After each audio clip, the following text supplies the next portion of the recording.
Hoy nos sumergimos en el comienzo de un texto que, y no exagero, moldeó el pensamiento occidental, la Epístola a los Romanos. Casi nada.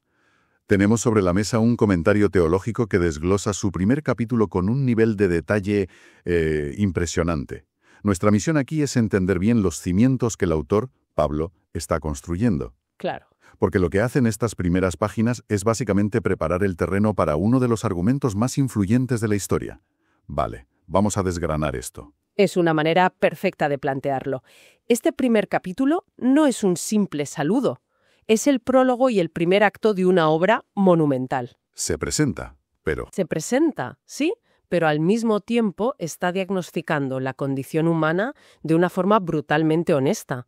Es la única manera de que la solución que presentará más adelante tenga algún sentido. Es una pieza de retórica y teología increíblemente densa, muy calculada. Cada palabra cuenta. Y se nota desde la primera frase. Lo primero que llama la atención es cómo se describe a sí mismo. No es un simple «Hola, soy Pablo». No, para nada. Lanza 3 títulos de golpe. Siervo de Jesucristo, apóstol llamado y, aquí viene lo que me parece fascinante, separado para el Evangelio. Esa palabra, separado, es una bomba de relojería teológica. Hay que recordar que Pablo era fariseo. Claro. Y la palabra fariseo viene de una raíz hebrea que significa precisamente eso, el separado. Él era alguien apartado para estudiar y cumplir la ley de Moisés hasta el último detalle. Espera. Entonces está usando la misma palabra que lo definía en su vida anterior, fariseo, el separado, para darle un giro de 180 grados. Exacto. Es una reapropiación total de su identidad. Le está diciendo al mundo, mi antigua separación era para una cosa, pero mi verdadera y definitiva separación es para esta otra. Eso es potentísimo, es un acto de redefinición radical, eso es. Su vida entera, su identidad, su profesión, ahora se resume en una sola cosa, proclamar esta buena noticia. Y lo ve como su destino, algo para lo que fue apartado, como dice en otra carta, desde antes de nacer. Su vida ha sido completamente reorientada. Y es como si supiera que la palabra evangelio necesita una definición inmediata. Antes de seguir, hace una pausa para describirlo, casi diciendo, a ver, antes de nada, asegurémonos de que todos entendemos de qué estamos hablando. Sí, y lo define con 3 características muy claras. Con esto está construyendo tanto su credibilidad como la del propio mensaje. Primero, subraya su antigüedad. O sea, que no es una idea nueva, para nada. Es algo prometido de antemano por medio de sus profetas. Lo enraizan toda la historia de Israel. Segundo, define su tema central. Jesucristo. Aquí no se anda con rodeos. Acumula títulos para mostrar su importancia y destaca su doble naturaleza. Del linaje de David en cuanto a la carne. Su humanidad. Eso es. Su humanidad y su derecho mesiánico. Y es designado Hijo de Dios a través de la resurrección. Y tercero, describe su fruto. Su objetivo, el apostolado, que él mismo no ve como un logro, sino como una gracia. Un favor. Un favor inmerecido, sí. ¿Y para qué? Para promover la obediencia de la fe entre todos los no judíos. ¿Y a quién le está escribiendo esta carta tan densa? Porque vamos, no parece una lectura ligera para el fin de semana. Se dirige a todos los que estáis en Roma, amados de Dios, llamados santos. Y aquí hay otro matiz crucial. A ver, cuando dice llamados santos, no es una aspiración, no es están llamados a intentar ser santos. Ah, ¿es una declaración? Es una declaración de identidad. A los ojos de Dios, por su fe, ya son considerados parte del pueblo santo. Es un cambio de estatus, no una meta.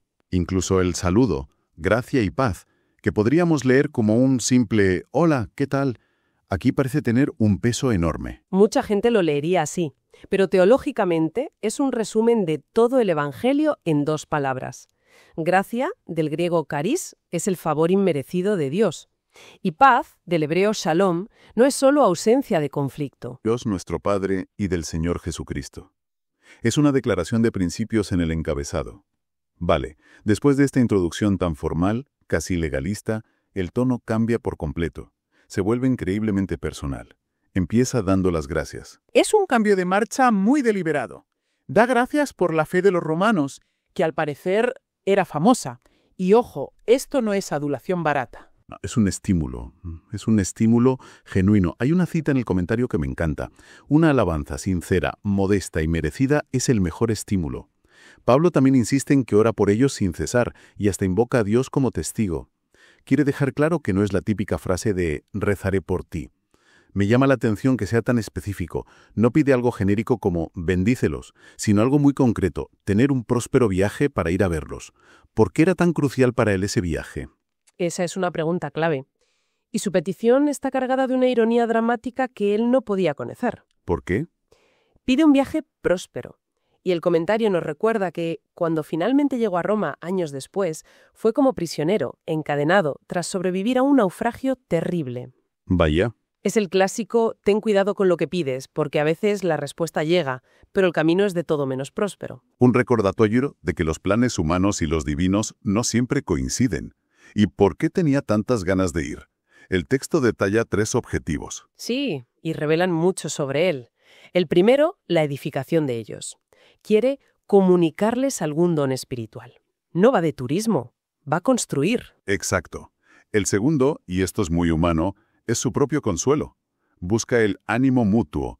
No se presenta como un superapóstol que solo da, sino como un compañero que también necesita recibir. Y el tercero es cumplir con su cometido. Se siente en deuda, es la palabra que usa, con todos. ¿En deuda? Sí, la implicación es profunda. Cuanto más has recibido, más deudor eres. Su llamado no es un privilegio, es una obligación que tiene que saldar. Y eso nos lleva directamente al corazón de toda la epístola, la tesis. Pablo declara, «No me avergüenzo del Evangelio». Un momento. ¿Por qué necesitaría decir eso? ¿Acaso había motivos para avergonzarse? Desde la perspectiva de un ciudadano romano o un filósofo griego, por supuesto que sí. El mensaje era objetivamente ridículo. Claro. Un carpintero de una provincia judía, ejecutado por el imperio con la pena más humillante, la crucifixión, y sus seguidores decían que había resucitado. Era una locura. Pero Pablo se planta y dice que no. ¿Por qué? Porque es poder de Dios para salvación. Poder de Dios. Y aquí usa una palabra griega increíble, dinamis, dinamita. Exacto, de ahí viene dinamita. No habla de una filosofía, habla de una fuerza explosiva, divina, activa, que lo cambia todo. Y la salvación que produce este poder tiene como 3 fases. Te salva del castigo del pecado. ¿La justificación? Eso es. Luego, te salva del poder del pecado en tu día a día y finalmente te liberará de la presencia del pecado para siempre. Es un proceso completo. Y justo después viene la frase que literalmente encendió la Reforma protestante. En el Evangelio la justicia de Dios se revela por fe y para fe. Esto hay que explicarlo con mucho cuidado, es crucial. La justicia de Dios aquí no es su justicia castigadora, la que condena. Que era lo que aterrorizaba a Lutero, por ejemplo. Justo. La revelación que cambió la historia fue entender que se refiere a la actividad salvadora de Dios. Es un tipo de justicia que Dios da, no que exige. Es la justicia perfecta de Cristo la que se le imputa al creyente. Vale, se le atribuye así. Y el mecanismo es por fe y para fe. O sea, la fe es el principio, el medio y el fin. Para rematarlo, cita el profeta Habacuc, «Mas el justo por la fe vivirá». Magistral. Vale, todo esto suena increíblemente positivo. Gracia, poder, salvación. Pero de repente es como si Pablo pisara el freno en seco y nos mostrara la otra cara de la moneda, una mucho más oscura. El contraste es brutal y totalmente deliberado. Acaba de hablar de la revelación de la justicia de Dios e inmediatamente la contrapone a la revelación de la ira de Dios. La ira de Dios. Esa es una frase que hoy nos incomoda muchísimo. ¿Cómo explica el comentario que no se trata de un Dios arbitrario y enfadado? Pues la presentan no como una rabieta, sino como la oposición santa, firme y constante de Dios a todo lo que es malo. Es la reacción lógica de un ser perfectamente bueno ante el mal. Y dice que esa ira se revela contra los que detienen con injusticia la verdad.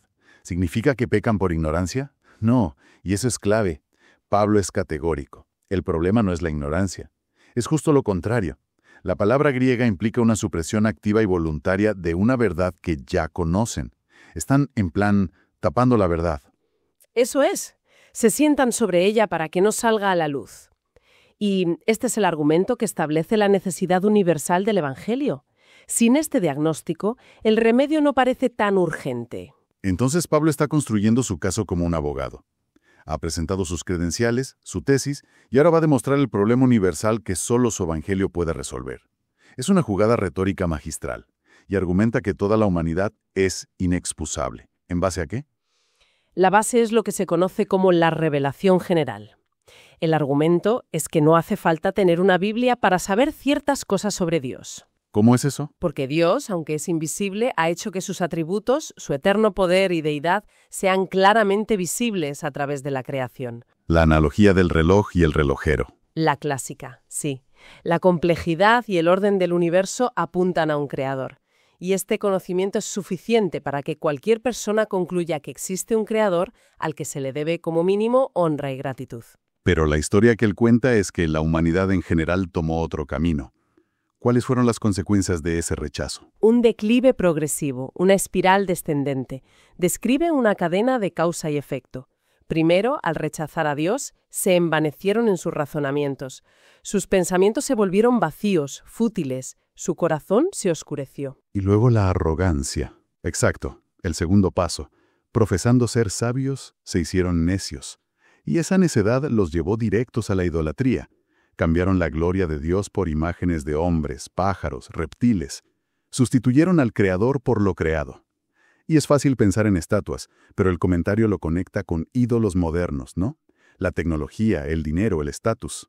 Exactamente. La forma del ídolo cambia. El mecanismo del corazón es el mismo. Y a partir de este punto, Pablo describe lo que el comentario llama la triple entrega judicial de Dios. Suena muy duro eso. Dios los entrega al pecado. ¿Cómo se explica? Suena duro, sí, pero no se trata de un acto de forzar al mal.